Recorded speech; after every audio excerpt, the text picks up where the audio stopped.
Hello, ako po si Benjamin Phillips, and you're watching PBA Draft Room TV. Napapansin po namin na 88% ng aming viewers ay di pa nakasubscribe.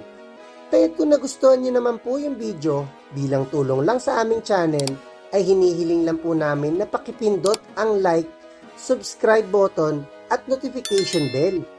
Maraming salamat mga ka-Draft Room! Welcome back po mga ka-Draft Room. Hindi lahat ng big man ay nade-develop na agad ang full potential sa college pa lang. Meron ding mga late bloomers na pagdating lang sa PBA lumalabas ang tunay na laro. Gaya nila James Laput, Justin Chua at JP Eram. Ganyan din ang planong sundan ng featured player natin ngayon. Siya po ay ang 6'6" Phil-Am center na si Ben Phillips. Si Ben ay naglaro ng high school ball sa Fairfield High School sa US. Pagdating niya ng college ay nag-concentrate muna siya sa pag-aaral sa University of Miami. Pero nung nag-decide na siya maglaro uli, ay nagpunta na siya ng Pinas at nag-tryout sa Lasal at agad na pasama sa powerhouse lineup ni Coach Derek Pumaren. Sa unang UAAP season pa lang ni Ben ay napasama na siya sa frontcourt rotation ng Green Archers na nakapasok sa Final Four.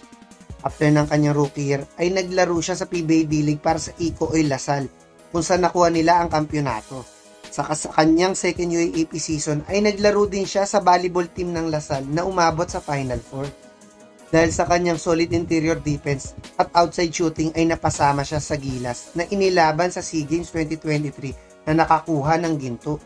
After nito ay naglaro uli siya sa PBA D-League Sa conference na ito ay nakailang stellar games siya at nakuha uli nila ang kampyonato. Pero sa kanyang final year sa UAAP bilang captain ng Lasal, under kay Coach Topex ay nakuha na nila ang kampyonato laban sa UP. Ang laro ni Ben ay may kukumpara ko kay Kelly Nabong dahil sa kanyang solid interior defense at decent outside shooting. Pero mas athletic si Ben compare kay Kelly. Nabanggit na ni Ben sa akin na plan na niya sumali sa next draft at kung sakali man matuloy ito ay nakikita ko ang tsansa na kahit sa late first round ay makuha na siya. Early second round na siguro ang worst case scenario para sa kanya.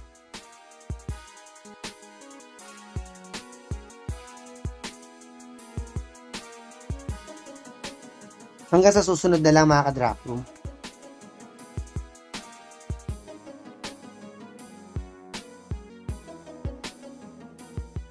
Shoutout nga po pala sa ka-Draft Room natin na si Lance Woven.